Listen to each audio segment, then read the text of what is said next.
Hello, Seaside Shadows, and welcome to Cemetery Saturday. I am coming to you this week from a beautiful location in the Berkshire Mountains in northwestern Connecticut in Cornwall Hollow at the Cornwall Hollow Cemetery.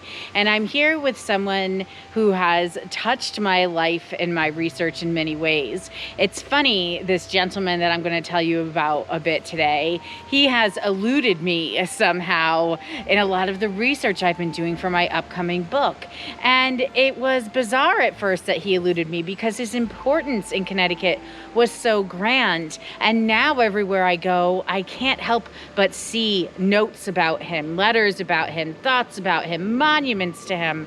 And it's as if he keeps trying to creep in and show us his impact on Connecticut and on our country. Now, I am standing here by the monument of this gentleman, Major General John Sedgwick. Now, John Sedgwick was the highest ranking Union officer in the American Civil War, right here from this beautiful, quiet corner in northwestern Connecticut.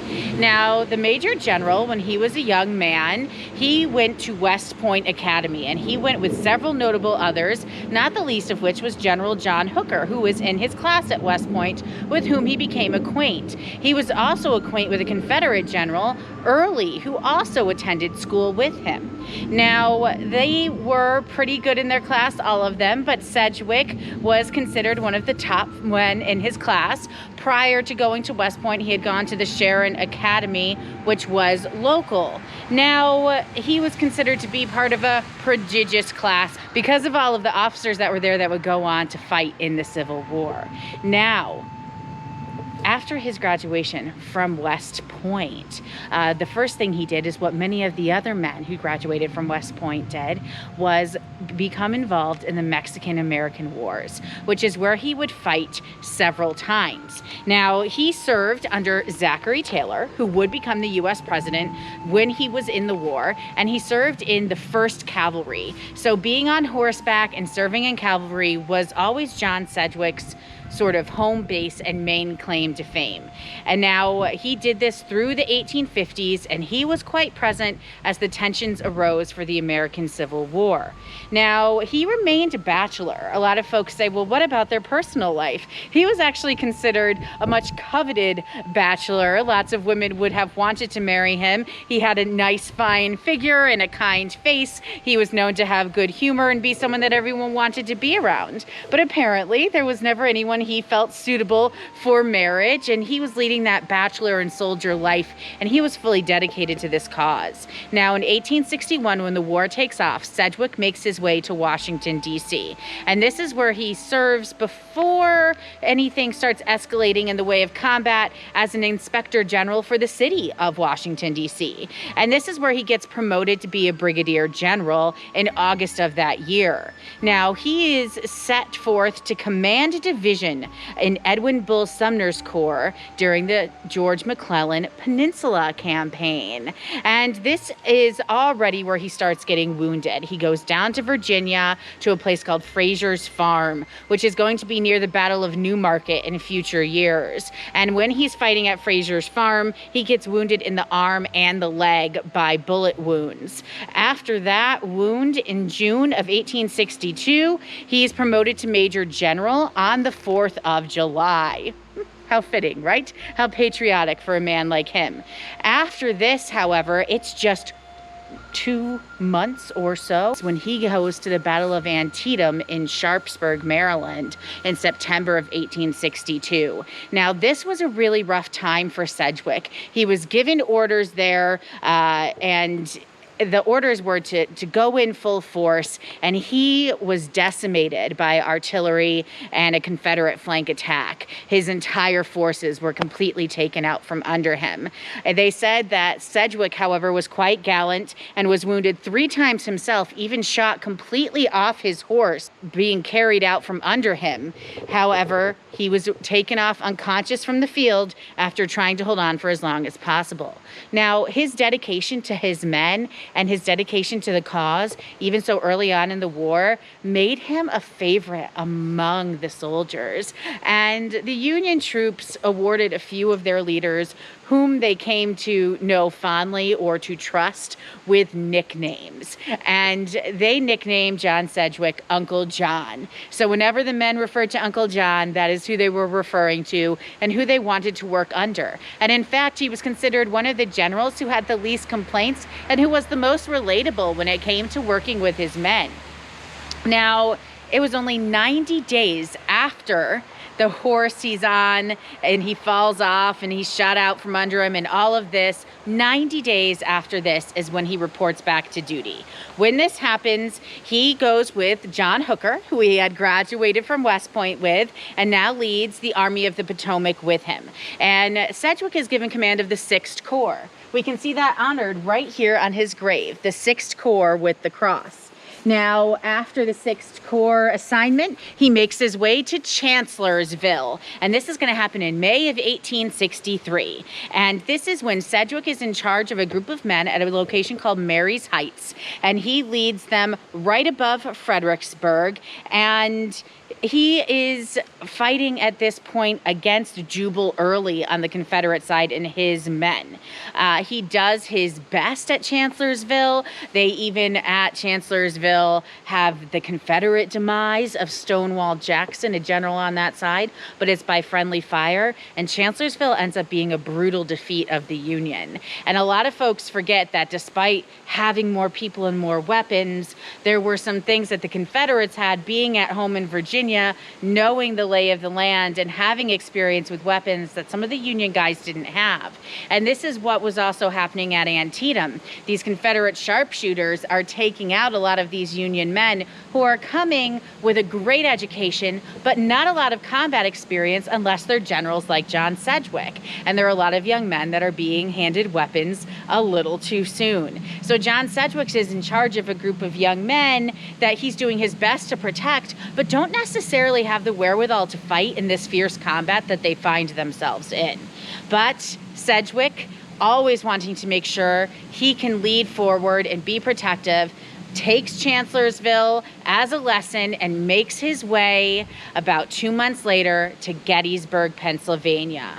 And when he's placed in Gettysburg, he's mostly held in reserve. However, he's known to have been quite important to the cause that day. And then shortly thereafter, in November, he performs what is considered exceptionally by the American Battlefield Trust at Rappahannock Station, where he captures 4 field pieces, 8 stands of enemy colors, and 1,700 Confederate prisoners. So he's finally getting to this point where he's feeling confident that he can lead the Union to victory. We're a couple years into the war. He doesn't want this to linger forever. Now, by 1864, Sedgwick is now answering to General Ulysses S. Grant, who's been brought over from the Western campaign after his success in Vicksburg to the Eastern campaigns, and he's assigned or becomes in charge of the Overland campaign, which is known specifically as Grant's. And Sedgwick and Grant start to really fall in favor with each other because Sedgwick is reliable, responsible, beloved.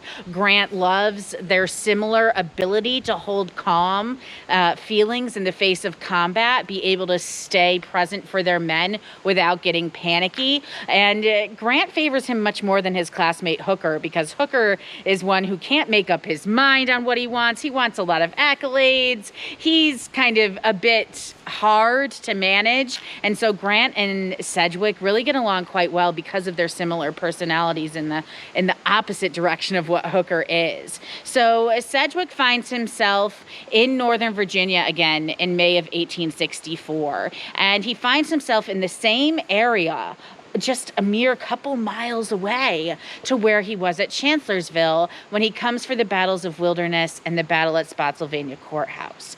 Now, Sedgwick makes his way through Wilderness, guiding the men, but this is a very terrible time and place to be fighting. Both Union and Confederate men said when they arrived to fight at Wilderness and Spotsylvania, they quite literally walked by the dead bodies that were left there from Chancellorsville and saw their comrades there and thought, oh no, not again. again. And the gunfire was so intense during these battles, the woods started being caught on fire. So they weren't able to see because of the smoke that was going through the trees as they're tripping over dead remains from people that had been there before. And because this is not an open field combat situation, because they are out in this greatly wooded area, aptly named the wilderness, they're getting lost all over the place, running into each other. That's why these friendly fire incidents occur so quickly. Now, Sedgwick makes it that Spotsylvania courthouse, and this is going to be a long campaign, a campaign that lasts weeks. Grant is so frustrated by what happened at the wilderness that the only way that he could push through toward Petersburg and toward trying to get to the end of the war and protecting the infiltration of DC is to head a little further south towards Spotsylvania courthouse, and Sedgwick is behind him. But on the first day of the battle at Spotsylvania courthouse, as the Union Army is starting to get set up, Sedgwick has a terrible moment. His men are looking around him, seeing that the Confederates are starting to fire at the Union as they are setting up at Spotsylvania. And Sedgwick says something along the lines of not to worry about it. And he kind of tells his men, everything's going to be fine. We're going to stay where we are. Now, the sharpshooters started coming at quite a quick line of artillery that's coming at the Union men quickly.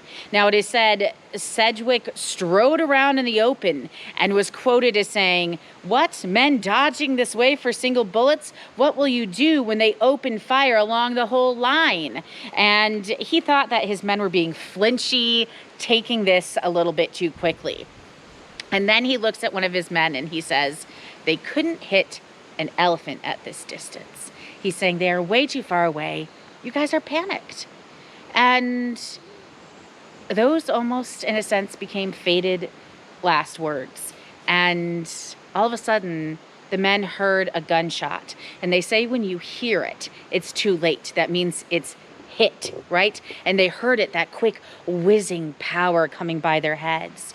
And all of a sudden, as he's finishing that sentence, they couldn't hit an elephant at this distance. He turns to his men and he's gushing blood, his left eye, and it's a gushing wound, and he starts to fall forward onto one of his men, and he takes down that man with the sheer weight of him, and they both collapse to the ground. That man comes out from underneath Sedgwick and watches as Sedgwick's wound continues to gush blood. Sedgwick unable to speak, his entire hair and face becoming covered in the rain of blood. It was a terrifying day for the men of the Union. Their leader, who had brought them this far, who had learned to protect them, whom they trusted, had fallen down in front of them. They couldn't believe it to be true, and they dreaded telling the news to any of their higher ups. They knew that these were explosive bullets. They had tried to tell him, and yet there it was. Sedgwick, the highest ranking officer in the Civil War, had passed away. The news was then delivered to General Grant, who asked several times, "Is he really dead? Is he really dead? Are you sure he's really dead?" He was flabbergasted. He couldn't believe it. His sadness overcame him. And even Robert E. Lee expressed sadness because he too had grown to know Sedgwick over the Mexican-American War, and he was devastated and heartbroken by his loss. General Meade, who was also one of the lead Union officers, was said to have wept at the news. He felt particularly guilty because he had just fought with Sedgwick for being, reliant on Governor Warren for advice. Sedgwick was trusting him. Meade wasn't trusting him as much. And he just cried, saying, "I wish we could have parted on better terms." And Ulysses S. Grant says this of Sedgwick: "He was one who was never at fault when serious work was to be done." And he told his staff that the loss of Sedgwick as an individual was worse than the loss of an entire division. Can you imagine all that on one person? Now, he is buried here at the Cornwall Hollow Cemetery where I stand. There is a beautiful memorial to him. However, it is said that the monument across the street that we will go to in a moment did look a little bit differently. And it used to have maybe a resemblance of him on it, which now is likened to that of a face. General Sedgwick does also have a statue at West Point. This statue is showing him on top of his horse, and legend has it for at the West Point Academy that a cadet who spins the rowels of the spurs on boots of the statue at midnight while they are wearing full parade dress gray over white uniform under arms will have good luck on his or her final exam. He also has a large monument at Gettysburg Battlefield. You may also find that there are a lot of things named after him, including towns such as Sedgwick, Colorado, Sedgwick, Kansas, Fort Sedgwick, which was one of the Union siege forts in Petersburg, and Camp Rankin was named Fort Sedgwick in Colorado. There's also a major street in the Bronx named after him. There's train stations named after him. The list goes on and on.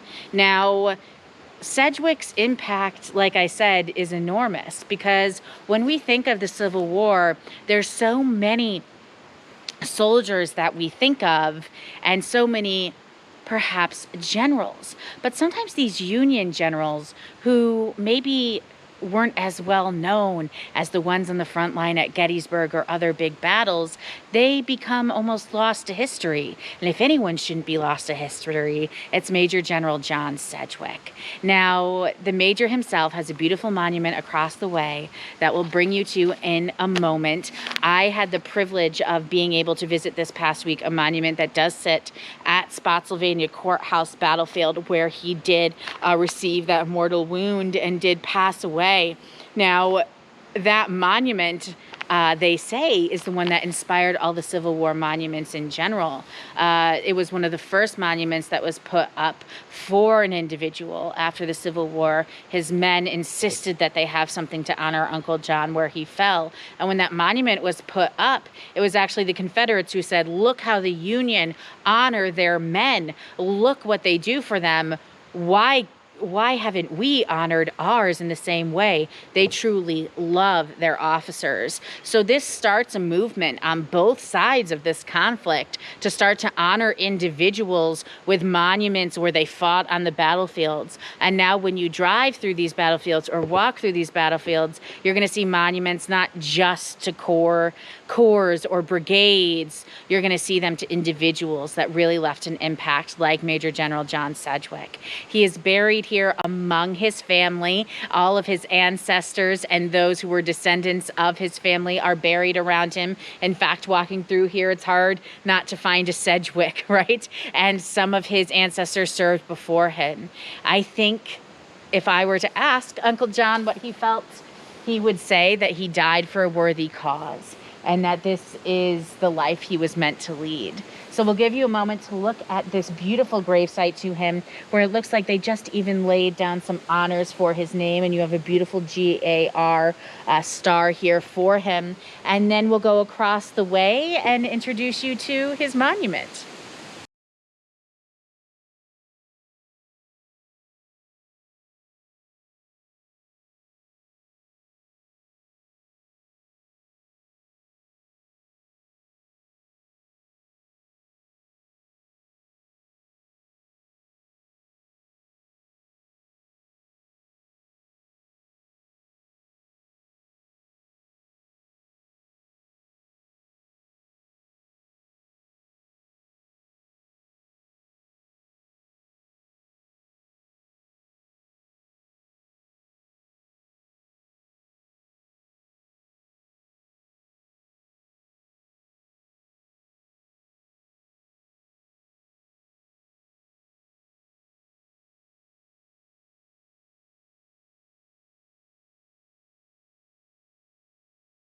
So we are here at the beautiful monument to Major General John Sedgwick, just across the way from the cemetery.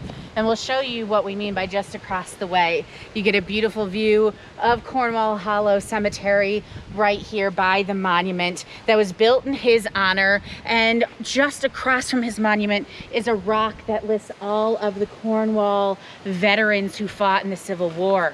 Now, I wanted to mention to you, in case you were wondering, okay, Connecticut native, Major General, why is everything that is named after him in places like Colorado, and Kansas. Well, it turns out that the Major General, just before the Civil War, actually commanded an expedition to establish a fort on the Platte River in what is now Colorado. Since this was a remote location with no railroads and all supplies had to be carried long distances by riverboat or wagon train, this was an important area for him to establish, and this was a lot of responsibility on his shoulders. Sedgwick managed to erect comfortable stone buildings at this site that had never been traipsed upon before, and he was able to do this for all of his men so that they would stay warm before the cold weather set in. In addition, in regards to Kansas, he transferred the cavalry during the Mexican War and just after in Kansas and the Utah War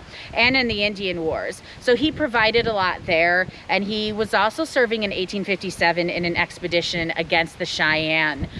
He also served in the Seminole Wars and in the Cherokee sort of campaigns in Georgia as well. So a lot of these early Mexican-American wars also kind of coincided and overlapped in time frames and in service for these men with the Native American wars. And there was a lot of pushing out natives of these western areas and sometimes eastern areas as well. So that's something to sort of bear in mind. And on the flip side of this monument that you just saw, they get into a bit of the detail of the other wars he fought in prior to the American Civil War, which is of course what is honored on his monument with the 6th Corps and the mentioning of Spotsylvania.